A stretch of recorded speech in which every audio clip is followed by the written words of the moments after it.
Mais par contre, si tu es quelqu'un de timide et que tu arrives devant ta caméra et qu'au final en fait tu te rends compte que tout commence à partir en sucette dans ton cerveau,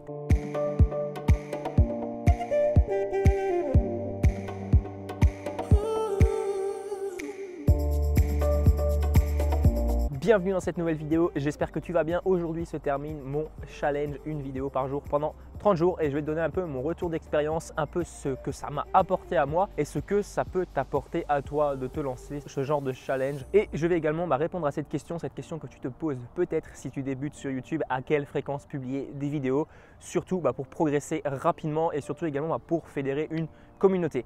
Alors bien sûr, je suis conscient que ma chaîne YouTube n'est pas la chaîne YouTube la plus grosse du monde. Par contre, j'ai déjà quelques abonnés, j'ai déjà pas mal de vues sur certaines de mes vidéos. Et bien tout simplement, je vais te donner quelques clés essentielles pour pouvoir bien démarrer ta chaîne YouTube, pour pouvoir gagner peut-être tes premiers abonnés et pour pouvoir progresser au fur et à mesure, étape par étape, sans trop se presser forcément, parce que ça c'est le pire ennemi de ton business, c'est le pire ennemi de ta création de contenu. C'est vraiment le fait d'être trop pressé, parce que tu vas forcément au bout d'un moment te décourager, parce que tu vas voir que ça ne va pas aussi vite que tu l'imaginais. On va tout de suite commencer par la première chose. Donc qu'est-ce que ça apporte de se lancer ce type de challenge, donc une vidéo par jour par exemple pendant 30 jours, pendant 2 mois, pendant 3 mois? Qu'est-ce que ça apporte? Première chose, lorsque tu vas faire ça sur ta chaîne, ça va te créer de l'engagement. Donc ça veut dire que toi, lorsque tu vas publiquement dire à tes abonnés, voilà, je me lance ce défi, donc comme je viens de le faire il y a 2 jours plus exactement, enfin 2 ou 3 jours, je me suis lancé le défi d'arriver à 1000 abonnés Instagram sur un de mes comptes Instagram. Et bien lorsque tu vas te lancer ce genre de défi, je te l'ai déjà dit dans la vidéo d'Instagram, eh bien tu vas t'engager vraiment de manière publique. Donc intérieurement, tu vas te dire, il ne faut pas que je rate ce challenge, sinon tout simplement je vais passer pour un imbécile devant mes abonnés, devant peut-être les gens qui vont me découvrir, et ça va pas être top. Donc déjà ça fait une petite pression. Alors je t'invite bien sûr à ne pas trop te mettre la pression. Le but c'est pas de te sentir surmené. Voilà, si tu n'arrives pas à tenir ton défi, il n'y a rien de dramatique. Par contre, essaye quand même de te lancer des choses qui sont réalisables. Voilà. Donc là, par exemple, une vidéo par jour pendant 30 jours, c'est tout à fait réalisable, hormis la période où il y avait ma maladie. Donc ça, c'était pas du tout prévu. Quelquefois, il y a des circonstances qui font que tu ne peux pas tenir ton défi entièrement. Mais là n'est pas le souci. Ce que je voulais juste te faire comprendre, c'est vraiment le pouvoir et la puissance de l'engagement. Et je peux te dire que ça fait des miracles. Donc ça, c'est la première chose. Donc essaye vraiment de temps en temps, au moins une fois, je pense une fois par an, au moins une fois par année, de te lancer un petit défi de ce genre. Et surtout pour que les gens de ton audience aient aussi un petit peu de curiosité. Donc ça veut dire qu'ils vont te suivre pour un peu regarder ce que ça va donner ton défi, est-ce que tu vas y arriver, est-ce que tu ne vas pas y arriver. C'est un peu cette curiosité que tu vas essayer d'éveiller en eux. Deuxième chose maintenant, qu'est-ce que ça m'a apporté ce défi? Eh bien cette deuxième chose, je vais juste la zapper pour la simple et bonne raison qu'on passe tout de suite à la troisième chose. Et voilà, c'était pas très long pour le deuxième point, mais la troisième chose, c'est tout simplement à quelle fréquence publier et qu'est-ce que ça va t'apporter le fait de publier une vidéo par jour, qu'est-ce que ça va t'apporter le fait de ne publier qu'une seule vidéo par mois. Voilà, je pense que tu as compris. Si tu publies une seule vidéo par mois, déjà premièrement, tu vas te faire oublier par ton audience entre temps.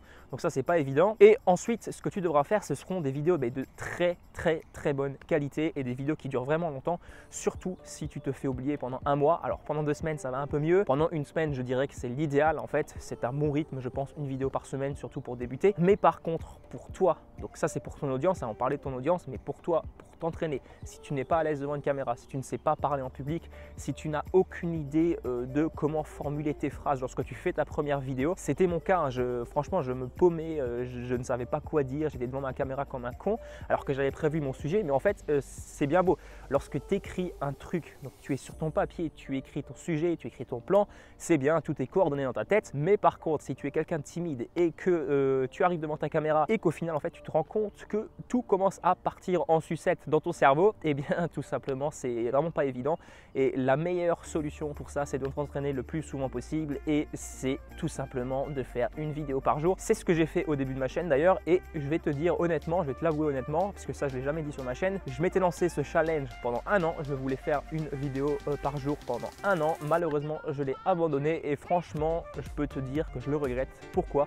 Parce que je sais très bien que si j'avais publié une vidéo par jour jusqu'à maintenant pendant ces premiers mois de ma chaîne YouTube, je serai à bien meilleur niveau. Peut-être que ma chaîne aurait beaucoup plus d'abonnés, aurait beaucoup plus de vues sur les vidéos. Tout simplement parce que chaque vidéo va te créer comme je le dis en fait Antoine BM dans une de ses formations, parce que ça c'est pas moi qui l'invente, hein. Encore une fois, je prends des idées que j'ai appris d'autres personnes. Et en fait, toutes ces vidéos que tu vas publier vont créer à chaque fois des portes d'entrée.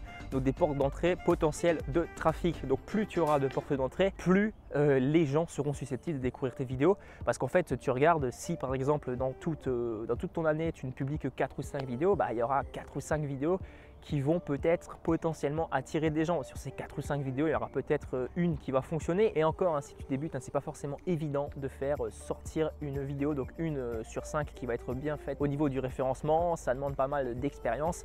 Et voilà, donc cette expérience, je te le cache pas, il va falloir que tu t'entraînes le plus souvent possible. Et à mon avis, si tu débutes, ne fais pas la même erreur que moi. Si tu te lances un challenge d'une vidéo par jour, essaye un maximum de le tenir. C'est le meilleur formateur à mon sens. Maintenant, il y a le gros problème de se dire, ok, c'est bien beau, tu me dis de publier une vidéo par jour, mais comment trouver déjà premièrement des idées de sujet et deuxièmement, comment je vais pouvoir, moi, débutant, alors que je n'ai aucune expérience dans le domaine de la vidéo, je n'ai pas de temps, je vais pouvoir publier une vidéo par jour. Je ne t'en dis pas plus dans cette vidéo. Pourquoi? Parce que je te prévois une vidéo prochainement, ce sera demain ou après-demain, je te prévois une vidéo qui va te donner un petit plan d'action concret de productivité. Et tout simplement, tu vas pouvoir créer sans aucun souci une vidéo par jour si tu suis vraiment bien ce plan. Alors pas étape par étape parce que chaque plan est différent, chaque plan est adapté à chaque personne, mais je te réserve justement une petite surprise parce que justement je me suis rendu compte qu'il y a pas mal de formateurs en ligne aujourd'hui qui proposent des solutions de formation en ligne, mais par contre il y a le gros problème du manque du cas par cas. C'est bien beau de proposer une formation à quelqu'un dans un domaine en particulier, mais cette personne n'a pas la même expérience, n'a pas le même chemin, n'a pas les mêmes méthodes. Et bien tout simplement, si cette personne n'est pas suivie au cas par cas, eh bien il y aura beaucoup plus de chances qu'elle se plante, tout simplement qu'elle se décourage, parce qu'en fait elle n'a pas compris comment appliquer dans sa situation la formation. Donc voilà pour cette vidéo, je t'en dis pas plus, hein, ce sera pour la suite, hein, pour les prochaines vidéos. Je te garde tout ça pour l'instant un petit peu secret. N'hésite pas à t'abonner à la chaîne si ce n'est pas encore fait, hein. Lâche-moi un pouce bleu si la vidéo t'a plu. Et également pour le paysage, hein, parce que là c'est super beau, tu vois, je suis au bord du Rhin et voilà, tu vois, il n'y a pas besoin d'aller voyager dans des endroits paradisiaques pour trouver des endroits jolis comme ça existe, c'est à 5 km de chez moi, voilà. Donc si tu penses que pour être entrepreneur il faut voyager, eh bien je te dis exactement le contraire juste maintenant. D'ailleurs je vais te faire une vidéo prochainement à ce sujet là, puisque je m'étais fixé comme objectif de partir en voyage, c'était en début d'année, je voulais partir en voyage et en fait j'ai un peu recalculé mes priorités et je me suis rendu compte que c'était pas forcément la meilleure option pour moi. Et sur ces belles paroles, je te laisse, allez, ciao.